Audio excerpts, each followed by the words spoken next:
Hello and good afternoon. My name is Charles Russell, Corporate Partner Services Associate at Chime, and it is my pleasure to welcome you to today's webinar, The New Parameter Redefining the Healthcare Security Framework with Identity and Access Management. Before we get started with the presentation, I'd like to cover a few technical details. The Q&A area located on your panel allows you to ask questions during today's presentation. To ask a question, type your message inside the Q&A panel and press the send key. The speakers will try to answer as many questions as possible at the end of the presentation. If you have a difficulty listening to the live audio stream through your computer speakers, teleconferencing is available. To display teleconferencing instructions, click on the Join Audio menu to view audio options. By attending today's session, you will earn up to 1 continuing education unit from the Chime Certified Healthcare CIO program. Please visit the Chime website for more details. Please take a few moments to complete the evaluation that will pop up automatically at the end of the session. Your feedback is valuable for future programming. As a reminder, all attendees will receive a copy of the slides and the link to the session recording following the webinar. With that being said, I'm pleased to introduce our speakers for today's session. With us today is Greg Pearson, Director of Solutions Engineering, and James Litton, Chief Executive Officer, Identity Automation. Thank you for joining us, Greg. Thank you, Charles.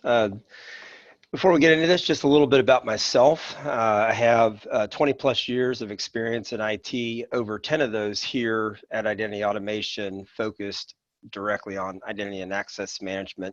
Additionally, spent a lot of time in various organizations and various industries, including some leadership positions.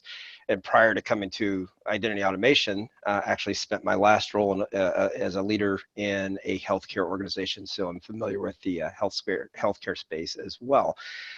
Joining me today is our CEO and co-founder, James Litton, who has over 30 years of experience managing and implementing information technology and global infrastructures, and has held previous leadership executive positions in numerous organizations. He is a well-respected expert in the field of identity and access management. Also, a little bit about our company, just to give you some background there. It was co-founded by James and Troy Moreland about 15 years ago with a focus on identity management consulting. And one of the things that as they went along and did the consulting, implementing third-party solutions, they identified that there were technology gaps and found that they could build a better solution that addressed those gaps and was a bit easier to manage and implement for the customers. So they set out and created our identity and access management solution. So with intros out of the way, let's spend a few minutes discussing the challenges that healthcare organizations face in identity management. James, can you walk us through changes in identity management and how it applies to the healthcare industry? Yeah, absolutely. Thank you for the introduction, Greg. Now, identity management is a pretty fascinating topic, and I've spent countless hours with customers and with prospects over the years to understand their needs and how these types of tool sets can be used. And then more specifically, over the last 12 months, I spent a lot of time with healthcare organizations to talk about, their needs and wants and desires from a technology perspective, and how can identity management be used as a tool set that can help them to achieve their goals. And when you boil all of those findings down, the primary motivator for this kind of technology in the healthcare space is threefold. So first and foremost, there's a desire to improve the organization's overall security posture. The second area is the desire to improve operational efficiency. And then the third area that we find is the desire to improve the overall user experience. Now, the order of these priorities will certainly change from organization to organization, but we find that that these are almost always the top 3 focus areas. And yeah, as we talk about identity management in the context of a healthcare security framework and a maturity model, I think it's also important to clarify some of the terminology that we use. And the primary clarification that I want to focus on here is the term identity management itself. Anybody that has spent any time in this space, or even folks that have spent time researching the tool sets in this space, quickly learn that this is a bit of a loaded term, and it has different meanings to different people. And in fact, during this webinar, you might hear myself or Greg actually use different acronyms to describe this, things like IAM or IGA. In this context, what we mean, though, is identity management. So from identity automation's perspective, identity management must address 4 key areas in order to allow for comprehensive identity management. And the first of these areas is lifecycle management, which refers to a collection of technologies and business processes that govern the creation, the management, and the removal of user identities across the systems that an enterprise uses to run its business. Now, this is what most people think of whenever they think of identity management, and is really the traditional meaning of the term. The next area that a modern identity solution must address is authentication. And this refers to the technologies that validate that a user is who they claim to be. The next area is access management, and this refers to a collection of technologies and techniques that control what a given user has access to and when that user can access the various resources across the enterprise. And then the last area is governance, and this refers to the technologies and the processes that enable an organization to define, to enforce, to review, and to audit identity and access management policy, while also mapping IAM functions to compliance requirements, and in turn audit user access to support compliance reporting needs that the organization has.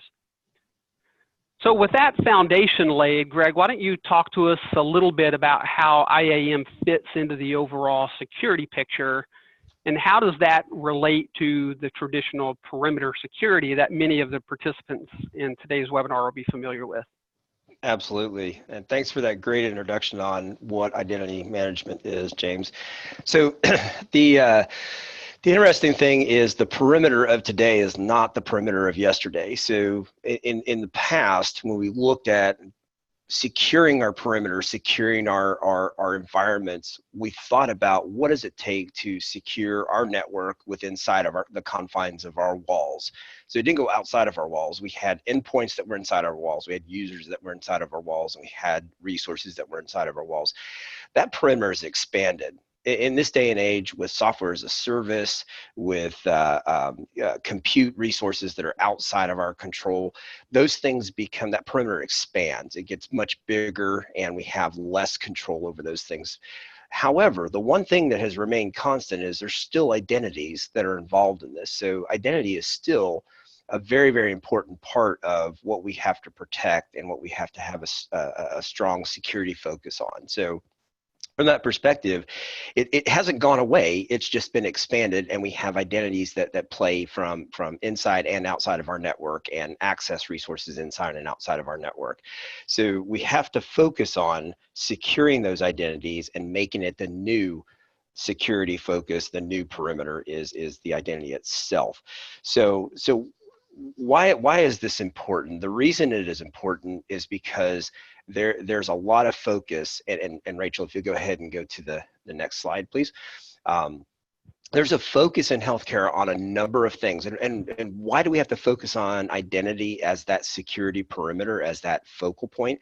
It's because there's a lot of things, and I've just put together a few things that I'm sure many of the participants on this call will recognize. Is patient data holds a substantial market value. It's worth a lot of money. It's something we have to protect. I mean, not only because of compliance reasons, but we have to be smart about protecting it because it's valuable on the market. So therefore, bad people want to get to that. So we have to be cognizant of securing that. The second thing is digital transformation.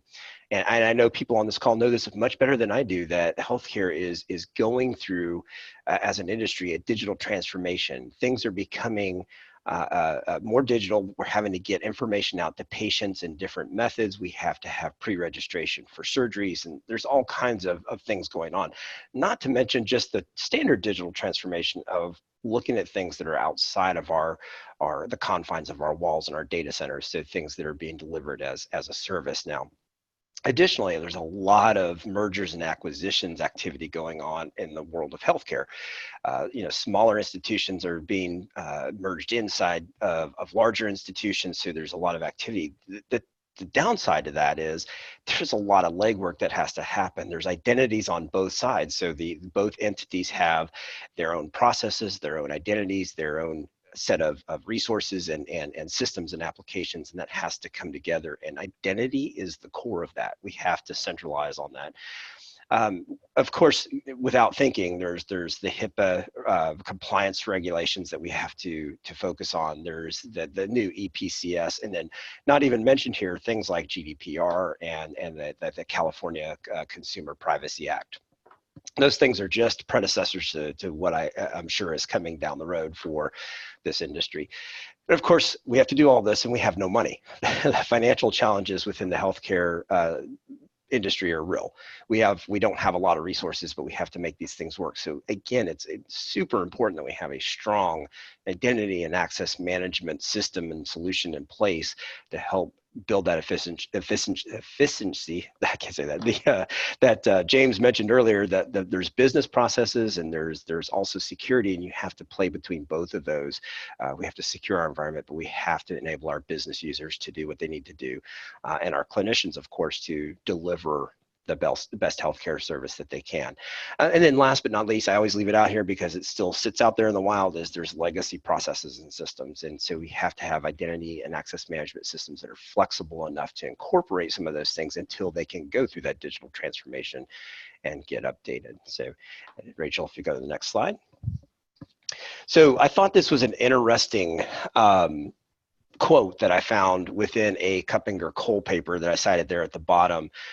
It's estimated that more than 80% of healthcare organizations do not have an effective and modern IAM implementation in place, but rather only have point solutions for cybersecurity, SSO, and possibly Microsoft Active Directory management.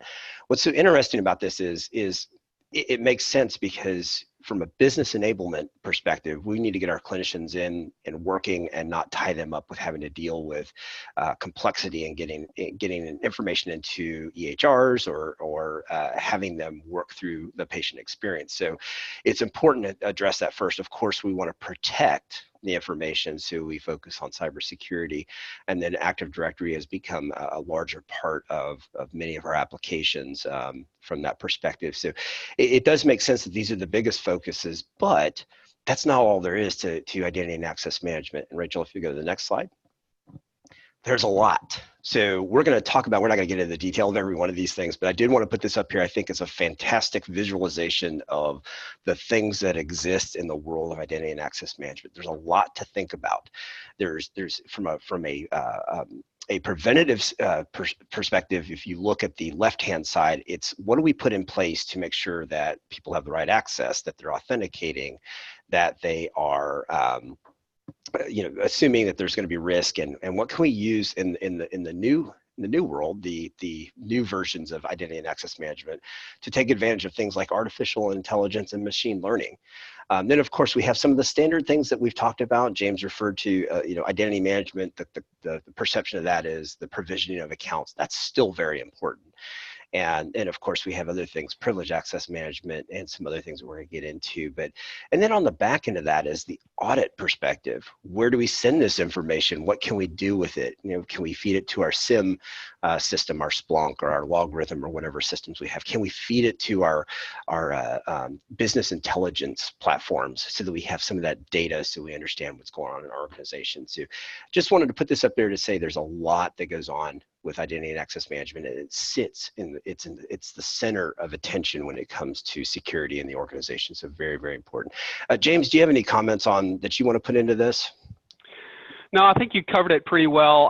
I agree that the identity management space is broad. There are a lot of different solutions that healthcare organizations might be using today, primarily centered around sort of convenience type tools, SSO being the primary tool, but there's a lot of pressure to have access to audit data, for example, to help with compliance reporting.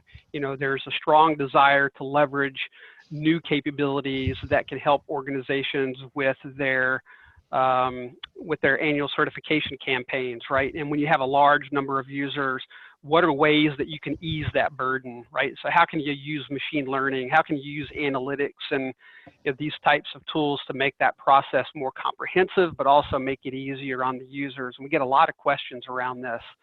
But one of the things that is also easy to happen whenever you look at an architecture like this is to become overwhelmed, right? It's like, man, this is a huge space. How can we possibly tackle all of this? And yeah, and I think that's a great segue into our next slide. Absolutely, I think you're right on there, James. So let me just take a second. I'm gonna turn this back over to you, James, for walking us through this. But just kind of explain what this is we've put together a framework here, and by all means, you and your organization may have one or more of these areas covered, and you. The thing about this framework is it's a way for you to bring these things together and look at those holistically. Some organizations may start with something out of order. There's no specific order that has to be done in. We have a logical flow that we think that this fits in, which James will go through here in just a second. But you can start in these and then build upon the foundations as you need. So James, with that, why don't you go ahead and if you can start us on this, we should just kind of can go through this in a Q&A fashion. If you want to give us a little bit of introduction, and maybe I can answer some of or fill in some of the details as we go along. Perfect. So I think we've done a good job of laying the foundation for what identity management is. We've talked a little bit about some of the needs for these types of tool sets in the healthcare domain. So let's try to make this a little bit more real for the participants in today's webinar. So starting at the bottom of this framework, and just as Greg said, there's no specific order that one must follow to implement all of these tools, but this is a logical framework that we've developed that we have seen organizations use to be successful in implementing a full identity and access management platform. So starting there at the foundation around identity lifecycle, which more often than not refers to the account management process. And so, Greg, maybe what you can talk about here is how does this apply to healthcare organizations? What are some of the use cases we get asked about specifically around account management for healthcare? Absolutely. So, yeah, certainly there's the provisioning portion of this is the most well known, certainly. And then when you look at that, part of that people think of as onboarding and offboarding. Onboarding is certainly important because we want to have the capability for users in the organization to begin working and conducting their business, or in the terms of clinicians, for them to be able to see patients and conduct that clinical visit. So it's important to get them onboarded, but then we also think it's important to get them offboarded if they transition out of the organization, so that we're shutting down their capability or the capability for their account to be used any longer. There's and offboarding timely too, right, Greg? Right. Absolutely. So 0 days stop. Absolutely. So yeah, it's most definitely. So organizations tend to address those things fairly well. It's what happens in the middle. It's when people change roles. It's when people change locations or departments, or something changes about them that it impacts their accounts and what they should or should not have access to. So part of that is looking at this as a full life cycle. The other thing that a lot of organizations don't really think about in the terms of identity lifecycle is, what if we have somebody that leaves the organization for some period of time, terminates, but then comes back, is hired back in, and we have to get them an account again? How do we do that? How do we resurrect their account, if you will? And then one last use case that comes up a lot of times is, what do we do if we have individuals that merge from a contractor, consultant, student type of position into a full-time position? So that's all part of life cycle. But not only that, some of the unique things around healthcare is the fact that you have a a transition type of workforce. So a lot of healthcare organizations have visiting clinicians. We have people that are not normally part of the day-to-day operations or day-to-day clinical experience. They're there for some specific reasons. So they need access. So they need almost just-in-time access, and they need an identity to start with to grant that access. So from that perspective, there's a transitory type of workforce as well. And then a lot of organizations use contract staff for technicians and things like that. But then one thing, again, we see this all the time in healthcare, is that we tend to forget about is we have outside vendors that have to come in and provide support services to fix medical equipment or make repairs to facilities. So from that perspective, they need to have an identity to either get into the network and make those repairs or get onto the premises. So those are the things we have to think about as well. So, and then how we handle those changes with those identities is important. That's part of that life cycle. So with that, I mean, that's kind of the application of healthcare. Yeah, that's super helpful, Greg. And I think something else, and you touched on this a little bit, but let's talk about the types of users that this can apply to. So I think many will immediately understand the use case around the physicians and the nurses who need quick access to information on the floor. But what other types of users can this apply to, right? It's because it's not just the clinical staff, it's other user types as well. Absolutely. So I mentioned a few, but it's always good to go over this again. You have contractors, you have consultants, you have vendors. You also have administrative staff. So it's back office staff, people that are handling the day-to-day operations of the organization outside of the clinical experience. You have patients, you have families of patients, you have students. So you have medical students, you have clinical rotation students that are in there to go through those. They need access to things. And so it's important to consider that as you go through. So, and this is one that we tend to forget about a lot of times, because we think of identities being people. There's also things. As we go forward, we'll have the Internet of Things. We also have APIs, and those are identities when it comes down to it. Yeah, and that's an important point. I think IoT is a big part of the identity management future. And I think a way that we can make that real for healthcare organizations today is to think about, the X-ray machine that is sitting on premises. You gave an example a while ago about a contractor needing to access a machine to repair it, right? That's a very real use case. So, you've got an X-ray machine sitting in a clinic in, somewhere here in Houston, and you've got a tech that's based out of New Jersey who needs to get access to that machine. How do you facilitate that? Unfortunately, the way that it works for most organizations today, it's a very manual, clunky process, and you end up giving the technician way too much access in order to perform that particular function, right?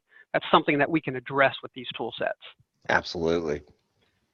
Which is also a great segue into the next layer of the framework, which is access management. And what we typically think of when we think of access management is policy and role management. So why don't you break that down for us a little bit, Greg? What exactly do we mean by this? Absolutely. So if I think everything in this the triangle is extremely important. I think identity is important all the way around. But if I had to pick an area that is a critical crux of a focal point, it's access management. Access management, at the end of the day, it boils down to something very simple. It's ensuring that the right users have the right access to the right resources for the right amount of time to do their job. And some of you may have heard of the concept of least privilege. This is where that applies. You want to give the least amount of privileges to an identity in order for them to conduct the business while maintaining the security and the usability of their resources. So that's the first thing. The second thing, as you alluded to, James, is we have this concept of role management or groups. We've heard about role-based access controls. And that boils down to, I put people in a group, I assign the group access, and in some EMRs and EHRs, they call those templates. We have templates of people, and that's great. That is an effective way to do it, but we can even move to looking at more granular controls by using information about the individuals, about the identities, and we can look at attributes that are associated with the identities and use something called attribute-based access control. The nice thing is in a robust identity and access management system, you can have attributes that determine what role you go into. And then we'll discuss this in just a little bit, but then roles can move up into an entitlement, and an entitlement can grant you access to a resource. So as we go forward, we'll talk about that, but it's important to know that we can get as granular as a piece of specific information or an attribute on an identity, and then make that a part of their role-based access as well. This is also an area where we're able to do some pretty cool stuff around just-in-time access, right, Greg, where you start treating regular users more like we treat privileged accounts, right, where people don't have access to sensitive systems all the time. You grant that access only when it's necessary. Absolutely, and that's a great point. I think we'll talk a little bit about this at the end, but if we're vision casting for things that are coming in the future, just-in-time access is one of those things. It's should you have access 24 hours a day to a particular system? In some cases, yes, it makes sense, for certain clinical workflows and whatnot. But for other things, maybe it doesn't make sense to have 24-hour-a-day access. So absolutely, it's something to focus on. And having a good strategy around access management is key to being able to move to that next level in the maturity, which is how do we get to just-in-time access? Great. So the next area that we address here is around authentication, and this is probably the area that most of our participants will have some familiarity with. For example, identity automation's tap in, tap out, tap over capabilities. But what are some other use cases, Greg, around multi-factor authentication, federation, single sign-on that are applicable in the healthcare domain?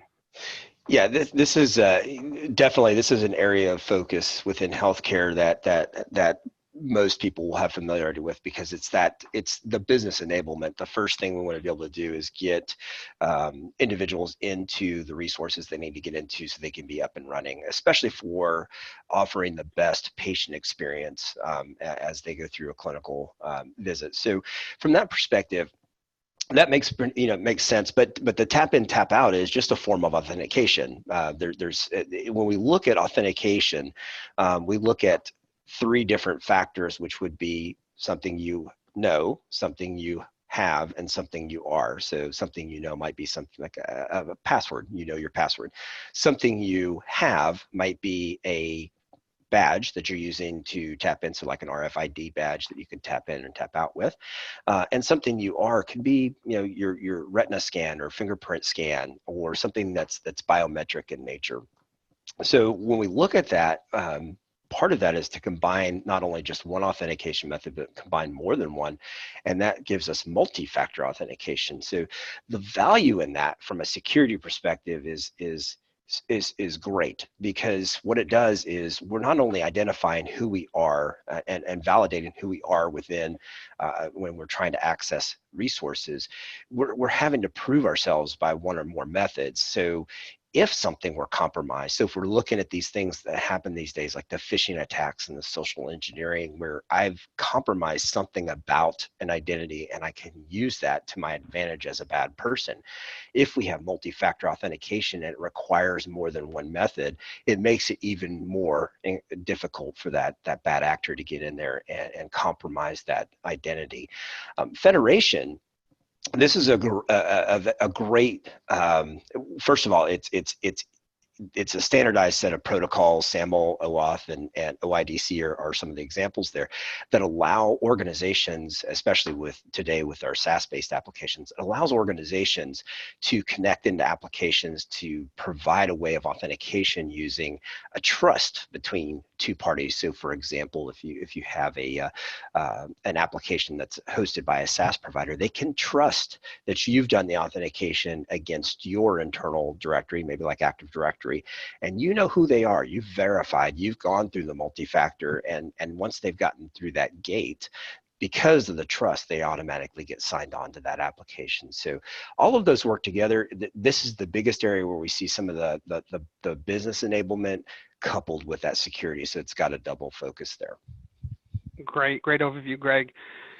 So some of you guys may have noticed, so in my introduction, I talked about the 4 areas that identity automation believes are super important for comprehensive identity management, and that was lifecycle management, access management, authentication, and governance. But you'll notice that we still have, two more areas in the framework. And the reason for that is that the governance area is big, it's complex. So we break that up into two buckets. The first being when we talk about governance here, we're talking primarily about entitlements management. So Greg, why don't you walk us through that? What do we mean by entitlements management? You've talked about it a little bit in the presentation so far, but why don't you dig into that a bit deeper? Right. So entitlement's another term that's made its way into the world of identity governance and administration, or as James alluded to earlier, IGA, which is a newer term that's overarching as a mature level of your identity and access management.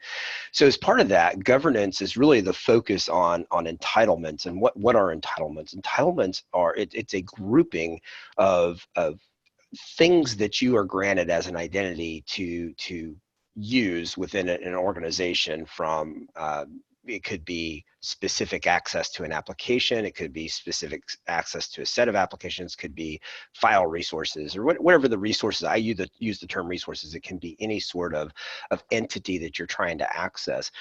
When you're granted that entitlement, the thing with that is you manage the entitlement by looking at it and making sure that from a security perspective that the right people have the right access, and then entitlement is the catalog or the inventory of those things that you should have access to. What is neat about this is, as I mentioned before, you can take attributes, which is some very detailed information about an account or an identity, and you can roll that up into a role. And that role can be applied to an entitlement, and that entitlement can be applied to a resource, such as an application. And what strong identity and access management systems, and then moving into the governance of piece of this is you can have oversight over those entitlements, and you can do certification of access. So you, from an organizational standpoint, meeting the needs of compliance and risk management is a lot of times, and we'll talk about this just here in a second with audit and compliance, but is knowing what entitlements are out there that can be granted or to identities, but also who has those currently, who are the entitlement holders. But then we also have entitlement owners. So that's a concept that's being used as well. So an entitlement owner might be somebody in the functional area of the organization that knows more about that resource and knows more about that application or system than specifically a technology resource. So there are business specialists that have knowledge, and they can be an entitlement owner, and they may want to know who has access to that system, and they may know better how to carve that access up. So that's kind of the benefits of entitlements as we go forward and talk about that. Great.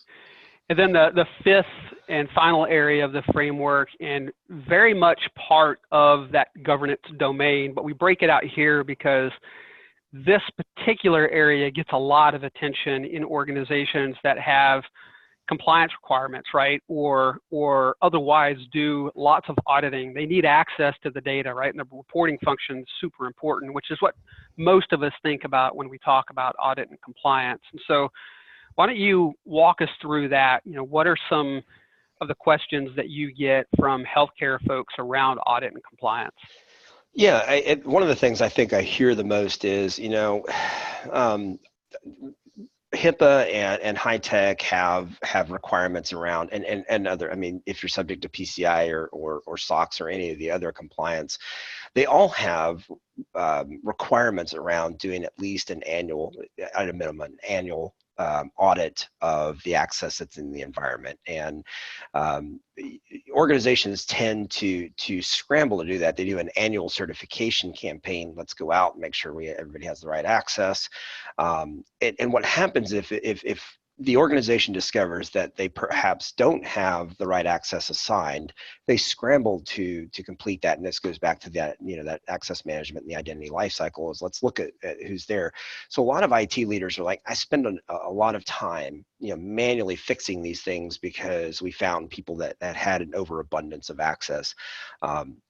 So the auditing helps us look at that. So in a robust IAM situation, you have real-time audit data available. It allows you to run reports on an ad hoc basis and say, show me who all has access to my EMR and what access they have, and when it's going to expire or how long they have it, and we can go through that and determine if that's correct. So in a utopian environment, you want to be able to produce reports at any time, give those to your auditors and say, I assure you that everything is correct because we run this on a daily basis and we know that these audit reports are showing exactly what our security posture looks like inside of our organization.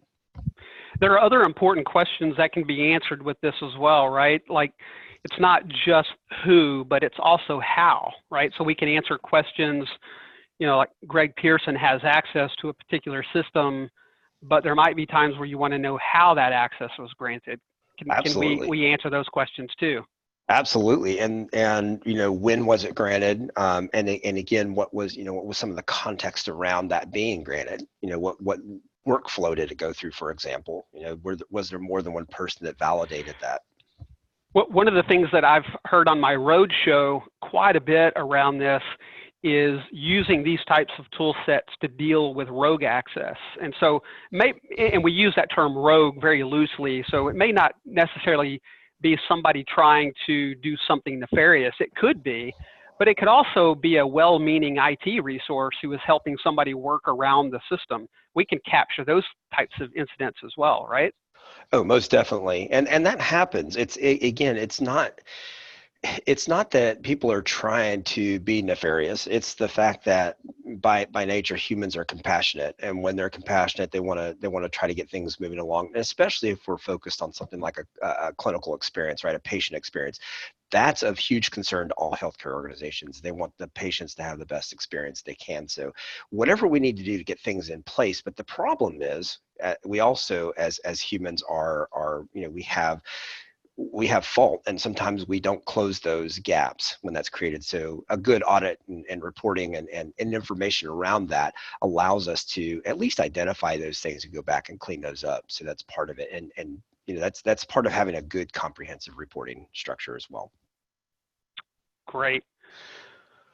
All right. So Rachel, we can go to the next slide. And so, James, there's obviously a lot that goes on with that with what we've discussed in terms of identity and access management. There's a lot of moving components.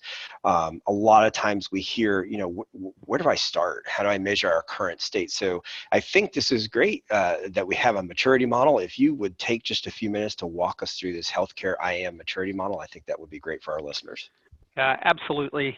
So again, one of the questions that we get a lot, as you just alluded to, is how do I kind of measure the state of where I am? You know, we've got bits and pieces in place, but it would be nice to have some way of saying, you know, are we sort of at the basic stage? Are we at a more advanced stage? And so we've put together a maturity model to help answer exactly those kinds of questions. And so I'll walk you through each of the 4 tiers, starting at basic. And for an organization that has a basic identity and access management implementation, what we would expect is that that organization, at a minimum, provides its end users with authentication methods that go beyond passwords, and that they would have implemented identity lifecycle management. So this is that whole, not just automated provisioning to Active Directory, which is what we find a lot. That's not lifecycle management, right? It's got to be the whole process. It's the creation of the accounts, the provisioning side of that. It's also the opposite end of that, which is the deprovisioning operations in an automated way, and then handling all of the stuff in between. So we would expect to find that in place. And then we would also expect to find basic access management capabilities, maybe not nearly as comprehensive as what we've discussed in today's presentation, but some basic access management capabilities. And then this would then provide the baseline of protection to the organization, and is the first step in achieving that comprehensive identity and access management solution that we've been talking about today. From there, you can advance to what we would call the advanced stage. And here, we would expect the organization's solution to have moved to the place where passwords are completely removed from the environment, or at least augmented with some kind of multi-factor authentication capability. In other words, you're not just relying on user ID and password. And in addition to this, you know, you've implemented finer grained authentication policies, and access controls are also implemented. And this provides a more robust level of protection to help you to ensure that the organization is protecting the data assets that they're responsible for protecting. From there, we would advance to what we would call adaptive. And this extends your identity management capabilities to not just your clinicians, but also to your privileged users in your systems accounts, while also implementing adaptive authentication capabilities, which provides a bit more finesse, if you will, in terms of enhancing user experience, but enhancing that experience without compromising security. And that can be tricky sometimes, because when you do things to make it more convenient, that oftentimes comes at a cost to the security posture. So you want to make sure that you're implementing convenience without compromising security. And then the last area is what we like to call intelligent IAM. And this is when you enter into an area where you have full governance capabilities implemented that help the organization to meet their audit and compliance requirements, while also leveraging capabilities like robotic process automation and artificial intelligence to help drive some of the decision making that has to occur. Greg, you talked quite a bit about the certification campaigns. Everybody on this call would readily agree that that's a good process to go through. Unfortunately, what many organizations, to be honest, most organizations do, is they go through the motions so that they can tick the box that says that they're doing governance, but they're not actually implementing it and using it in a way that improves their security posture. They're just going through the motions. So if you're the systems owner that receives all of those certification requests on February the 15th or May 31st or whatever your day is, most of the time the user wants that to go away. And so they'll do some form of approve all to make them go away. So you've got to implement these in a way that doesn't allow that to happen, where it's actually improving your security posture and helping you with things like segregation of duties, right? So as people move around in the organization, and we see really long tenure at healthcare organizations compared to other commercial or enterprise type organizations. So as people move around from position to position, what we tend to see is what we call access accumulation. I started out in role A and I moved to role B and then on to role C, and now I'm in role G. And unfortunately, access has been granted, but access has not been removed. So that person, after 20 years with the organization, has an inordinate amount of access. So how do you prevent that from happening, right? Whenever you're at the intelligent phase, you're using the tools to prevent that stuff from happening and making sure that that person, even if they've been there 20 or 30 years, only has the access they need, no more. Great. James, that was a fantastic overview of that maturity model. So just following up on this real quick. So this, I like to call identity and access management a journey. I mean, you start down this journey and you're trying to ensure you're secure. You're trying to ensure that you're meeting compliance, but it's something that never ends. And can you expand a little on that as well, James? Yeah, so you're exactly right. The journey never ends. I mean, as an organization gets to a particular stage, even if it's the basic stage, the reality is that the environment's changing, the systems that you use are changing, the users that you're servicing are changing. And so you have to be vigilant, and you have to think about identity management as a practice and not as a project. It has to become a part of who you are. And if you integrate it the right way, it can actually become super beneficial. So not only is it helping you with your security posture, but it's also helping you with your operational efficiencies. It's helping your users to be much more effective about getting access to data, right, within your own four walls, or maybe whenever they're at home or whatever the need might be. But you're exactly right. It's constantly changing. Your EMR system changes. You have to adapt your IAM system. Your HR system changes. We actually see this quite a bit. How do I move from HR system 1 to HR system 2?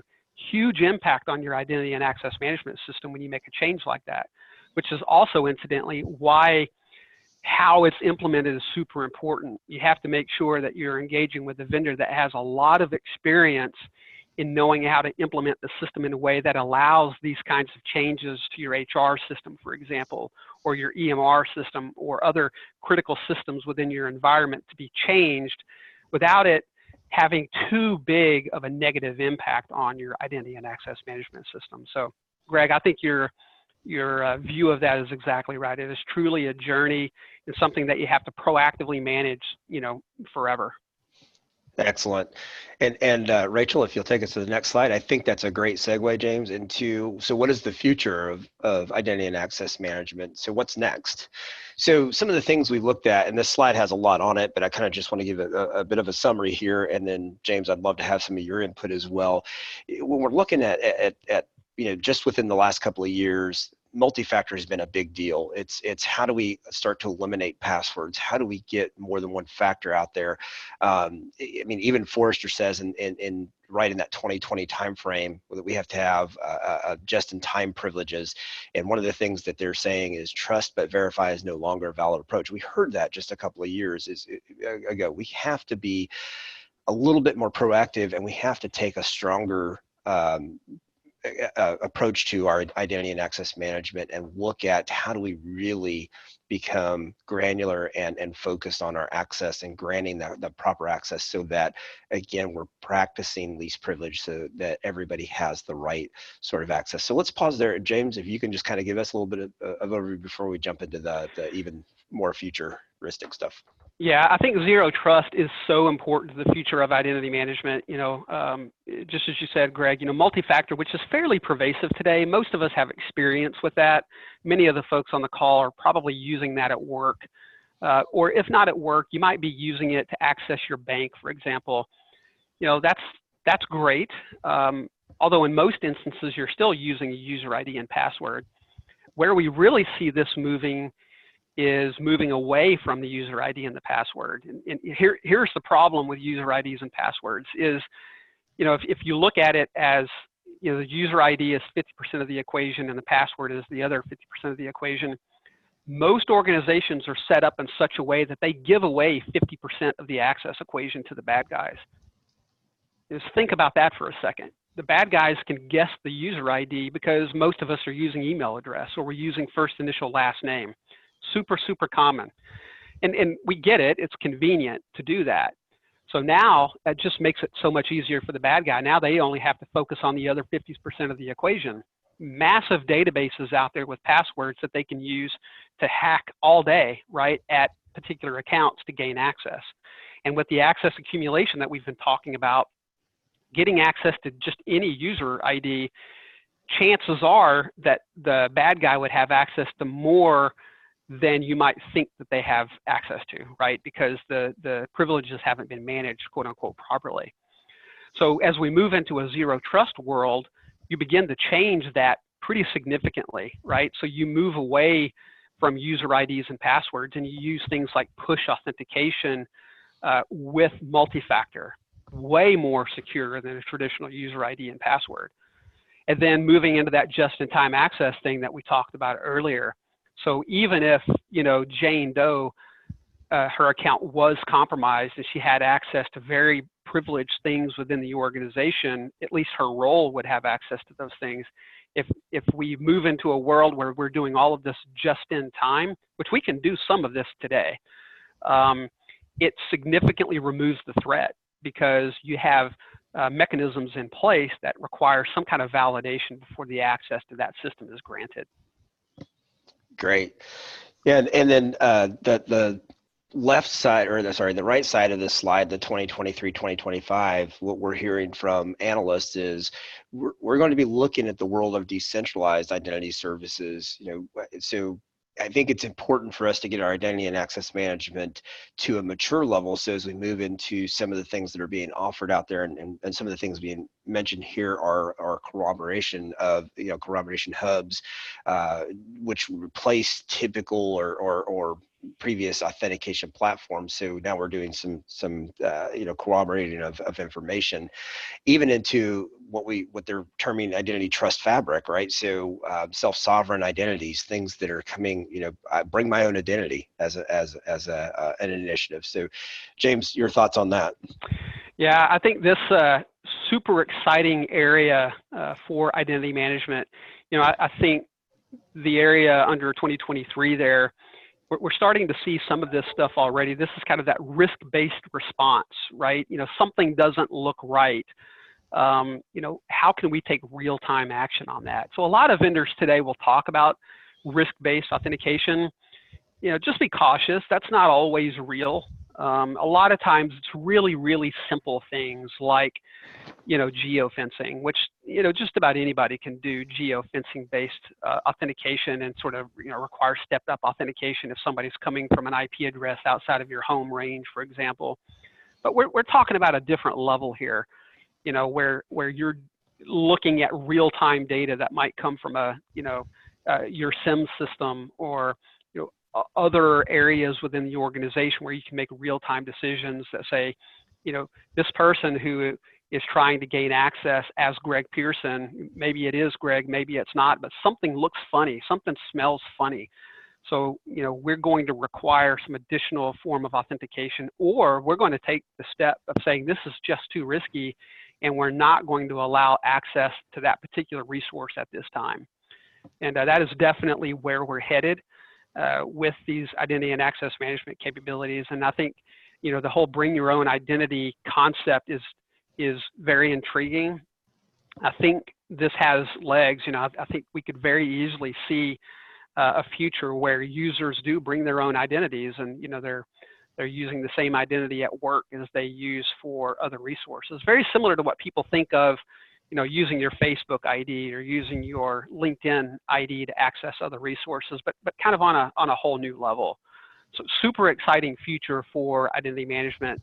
So it's a space that's evolving and it's changing rapidly. Excellent. I think that's where we are. That's the end of our content. So I think at that point we can move into our question session. Yeah, this is Charles. Let me get the first question pulled up for you guys. Assuming that we only focus on tapped in and tap out and manually provision accounts, where's the best place to start our planning for a comprehensive IAM solution? Wow, sorry about that. Greg, you want to take that? Yeah, I can take that. So yeah, that's a great question. So yeah, this is again back to the where do I start, right? So, again, tap in, tap out. That's going to be that let's get our clinicians in and working as fast as possible to provide that patient experience. But where do we start on a comprehensive IAM solution? I think James alluded to this a little bit earlier. I really do believe the foundation is starting with lifecycle. You have to start with the lifecycle of your identities to make sure that you have the right identities in place. And then I think very, very closely to that is the access management. I'm very passionate about access management, making sure that you're assigning the correct access. So identifying that. Of course, before you can do that, I still believe you have to do some internal discovery. You have to discover what resources you have. You have to discover what types of identities you have. It's time to take an inventory. Let me sit down and map out the different types of identities. Let me think about every person that comes through the door or comes into my virtual door. Who are they and what do they need access to? That's the first thing. And then from there, you can build upon that foundation and follow what we outlined there from that perspective. So that's a great question. One thing I'll always say is that continuously evaluate that. Just because you've identified and done an inventory of the identities before you start in your IAM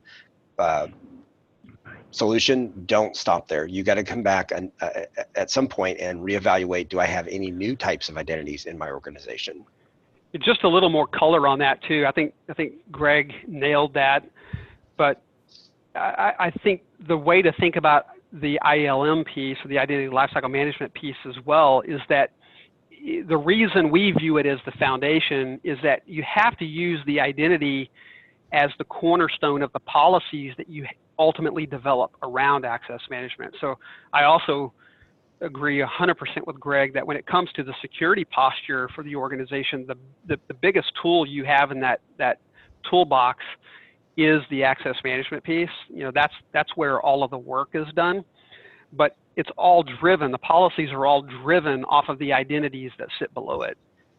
The other thing that I'll say here, and Greg, you might have some more thoughts around this, is that don't get too hung up on the idea that you don't have all of your quote unquote roles defined. We hear this all the time, and it becomes crippling for organizations. They're like, man, you know, we don't have the roles defined. We can't go down this path.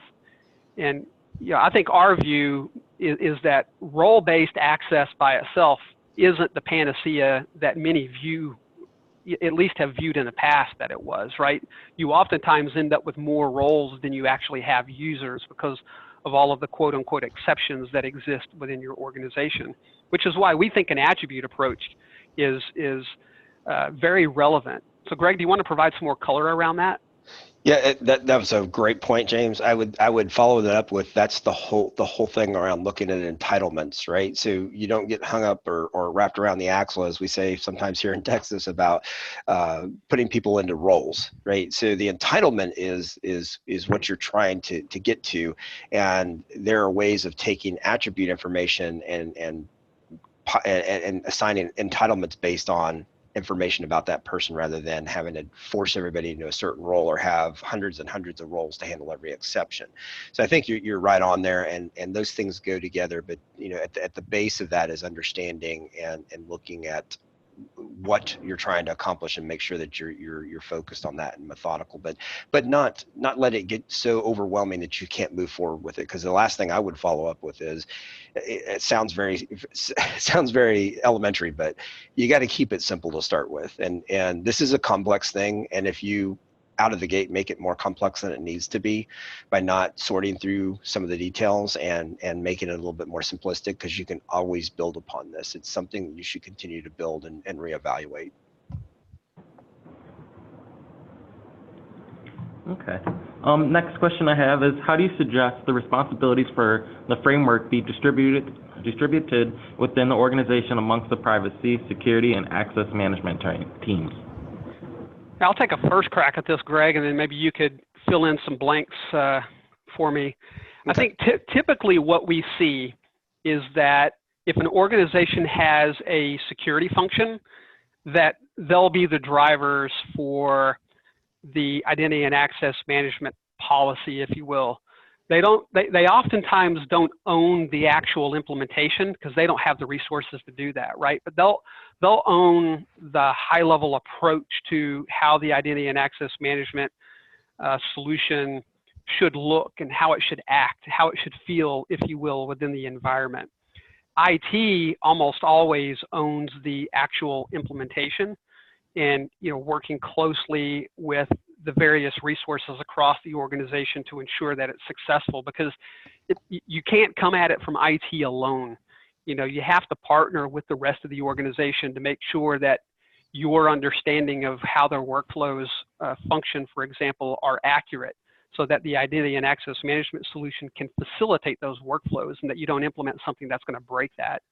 But typically, again, the CISOs own the high-level strategy. IT owns the actual implementation in partnership with the rest of the business.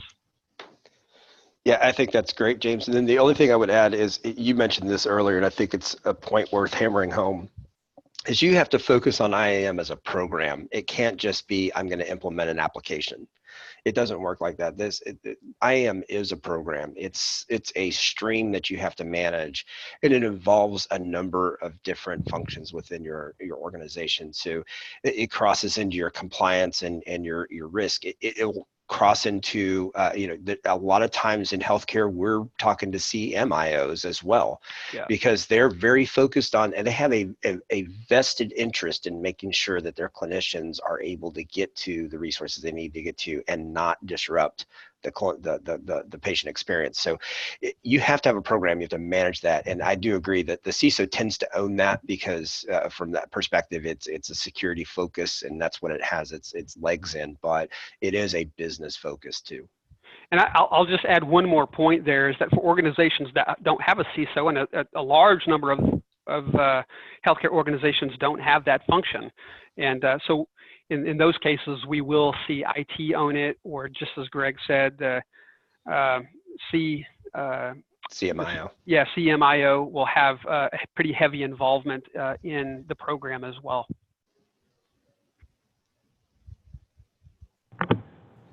Okay, it looks like we have time for one more short question.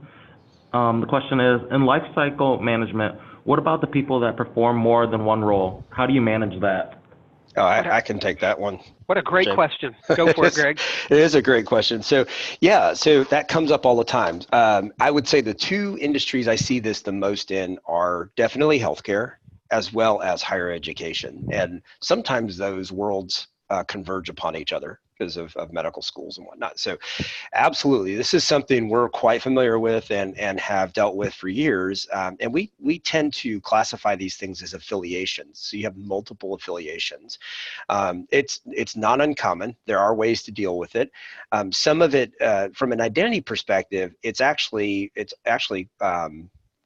I won't say it's easy to deal with. It is definitely methodical, and you can deal with it in the appropriate fashion. A true identity and access management solution will take into consideration different roles or different affiliations. Where we sort of get into some of the sticky parts of it is if your applications, your end applications, whether they be SaaS based or on premise, support the concept of multiple affiliations and getting into those. So, for example, just to give you a little bit, if you're a clinician and you need access, let's say you're a resident and you need access to do something. In fact, sometimes residents have more access than some of the full-time clinicians. Is you have to determine which affiliation are they going in and accessing the resources as.